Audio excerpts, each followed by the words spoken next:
Imagine setting out for a ride with the following nutrition plan.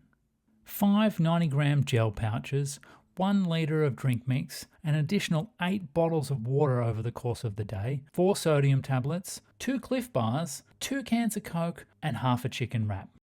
This equates to a touch over 3,000 calories. There's only one place where this would be not enough. You guessed it, Peaks Challenge.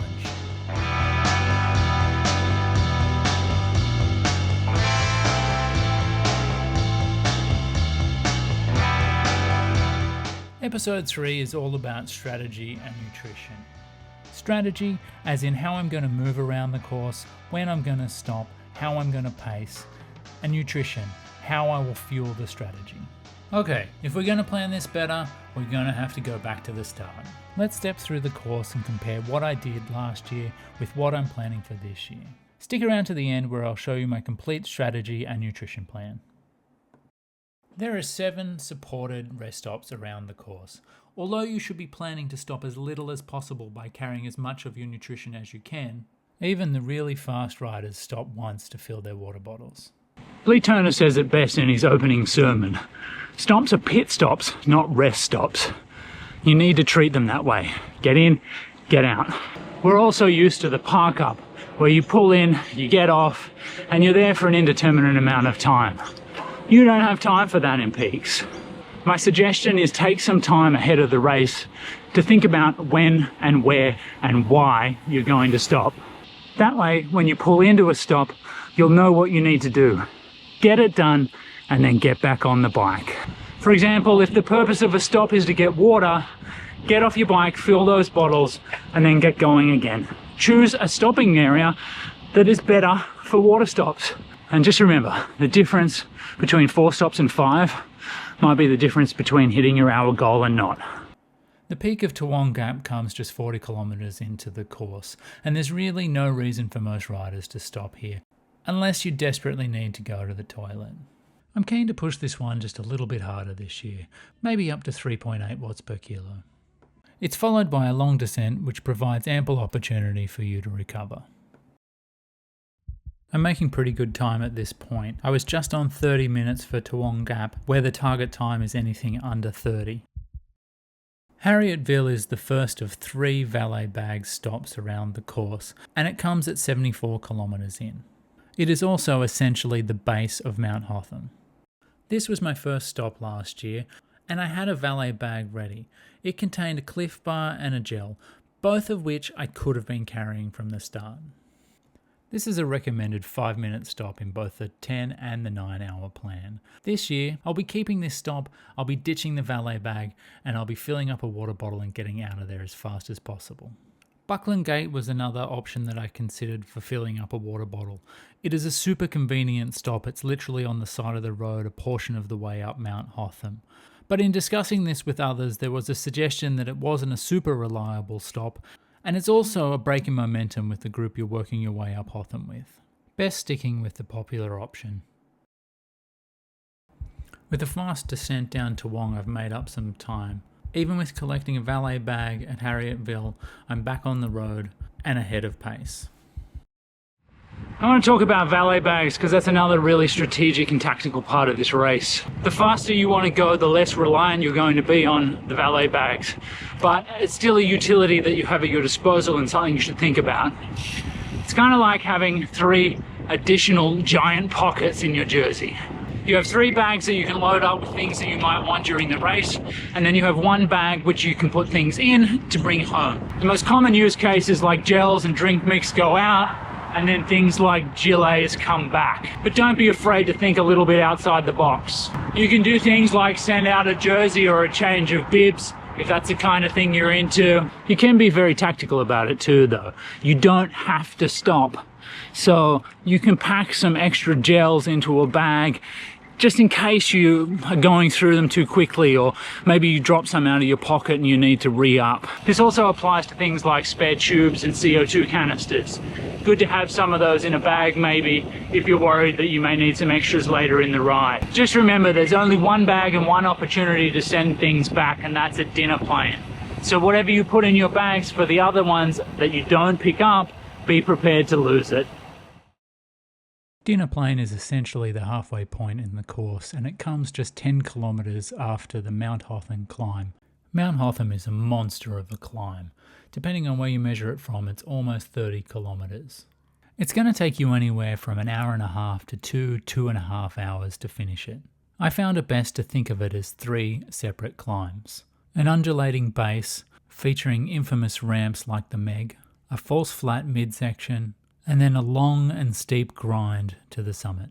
My plan will be to hold a solid 4 watts per kilo through the first section and then recover at closer to 3 watts per kilo through the false flat middle, then hoping to push back up to 3.5 to 4 watts per kilo for the final section. Dinner Plain will be my primary stop. It's got the most infrastructure and it is the second of the 3 Valet Bag locations. It's not the most efficient stop, but given how much I've got to do here, it should all come out in the wash. My nutrition plan will be based on 2 identical packages, and this is where I'll reload my nutrition. I'll fill up both water bottles, reapply sunscreen, and change my GoPro batteries. I might even grab a chicken wrap for the road. I'm hoping to be back on the road in less than 10 minutes. I was making excellent time coming into Dinner Plain.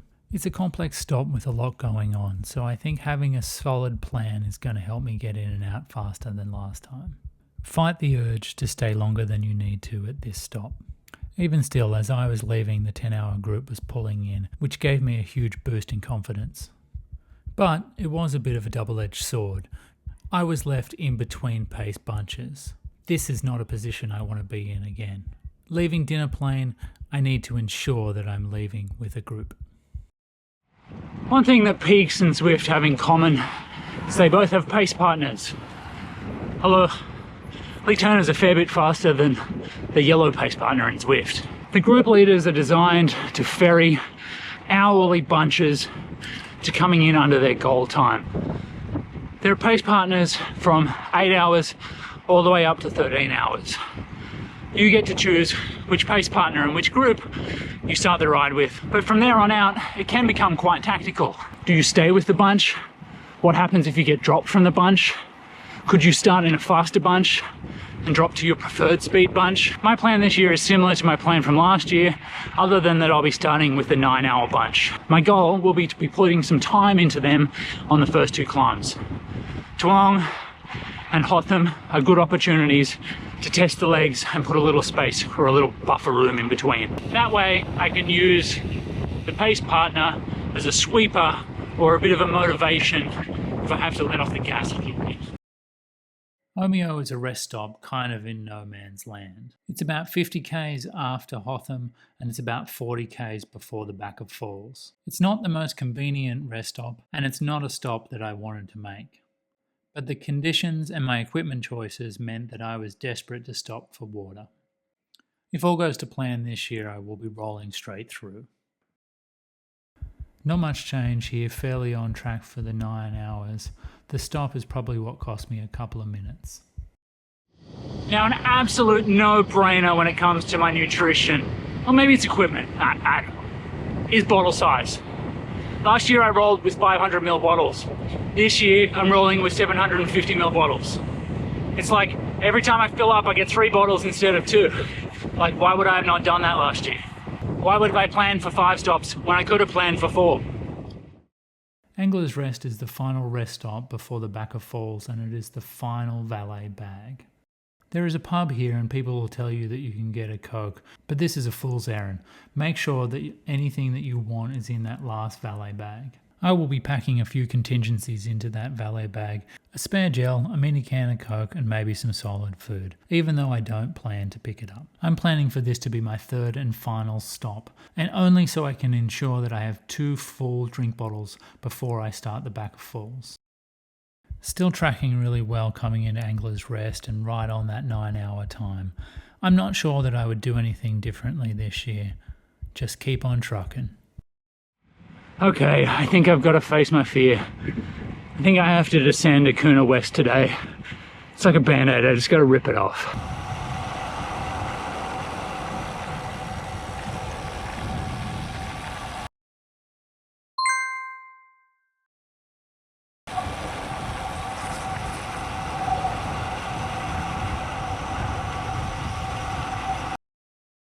Trapyard Gap, famed for its cans of Coke, comes after the brutal part of the Back of Falls climb. It's important to remember though, there is another 10 kilometres of climbing after this rest stop with about 450 metres elevation. Again, in Lee Turner's words, nothing can prepare you for the Back of Falls. It starts at 200 kilometres in and is an unrelenting hour of climbing. This is where I came unstuck last year. I spoke about gearing in episode 2. I hope that, paired with better nutrition and ensuring that I have 2 full bottles at the base, is going to get me up this climb faster this time around. If I can avoid stopping and worse, walking, then I will consider it job done. This time check is the most telling of how my day panned out. Cramping and bonking with not enough gears on the Back of Falls saw me go from being right on 9-hour time to being 40 minutes behind at Trapyard Gap. This will be my make or break moment for Sub-9.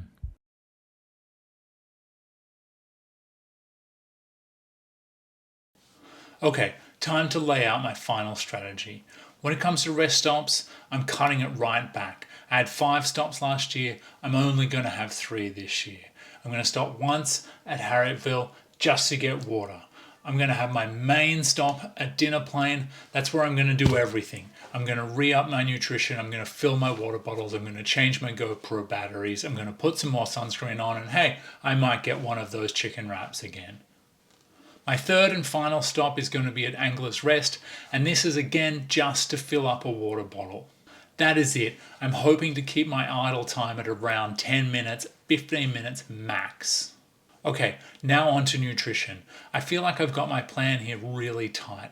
I'm aiming for around about 100 grams of carbs per hour, and I've divided my nutrition into 2 packages, one for the front end of the course and one for the back end of the course. I'll be reloading that nutrition pack at Dinner Plain. Let me take you through what the pack includes. Let me start by saying that I'm using a lot of precision hydration products. Not sponsored or affiliated in any way, I just enjoy their products. The payload of my carbs is going to be coming through a product called Flow Gel. This is it just here. This sachet comes with 300 grams of carbs in it, and I'm going to be doing it inside of one of these soft flasks. I can put 300 grams of carbs in there and I can put it in one of my jersey pockets and it's got me covered. I'm going to be supplementing that 300 grams with 2 bottles with this 60 gram carb and electrolyte mix. Hopefully this can avoid any cramping and get a few more carbs in with my hydration as I go along. I'll be having 2 750ml bottles with a total of 90 grams of carbs across the 2 bottles. I'll refill this when I get to Dinner Plain, and I'll be putting in 2 additional 750ml bottles of water throughout the day. Beyond that, just a couple of extras. I'm going to be putting in one of these caffeine gels as a little bit of a pick-me-up if I need it later in the day. I also plan to have some kind of a bar like this K-Time bar or a muesli bar or something similar, just in case I need some more solid food to put in my stomach to offset all of the gels that I'll be having throughout the day. Like I said, it'll be in 2 packages. My goal will be to get through the entire package by the time I get to Dinner Plain, refill, and have that carry me all the way through until the end. I did mention I am going to have a contingency valet bag at Angler's Rest, just in case I need some more nutrition or a pick-me-up through a can of Coke. To recap my pacing strategy, I'm looking to go at around about 3.8 watts per kilo up Tawonga Gap. I'm looking to break Hotham up into 3 parts. The bottom half where I'm going to go hard and try and hit 4 watts per kilo. The midsection where I'm going to get some recovery and do 3 watts per kilo. And then the final section with the steeper parts trying to get up around 3.5. For the rest of the day, I'm hoping to be able to be pushing as close to 3 watts per kilo as possible. In terms of the Back of Falls, it's just whatever I've got left. What is going to be super critical for me is making sure that I'm with the bunch, especially as I leave Dinner Plain, which is where I spent such a long time out in the wind last year. Okay team, I feel like we covered a lot of ground in this episode today. I'd love to hear from you. What is your plan? Where are you stopping? What are you eating? What is your nutrition plan? Let me know all of these things in your comments. I'd love to go through it with you and see how it differs from what I'm planning. If you like the sounds of this plan and you want to get on board, I'm going to be starting with a 9-hour group. If you see me, say hello, the more the merrier. I reckon we can get under 9 hours together. Other than that, folks, until next time, see ya!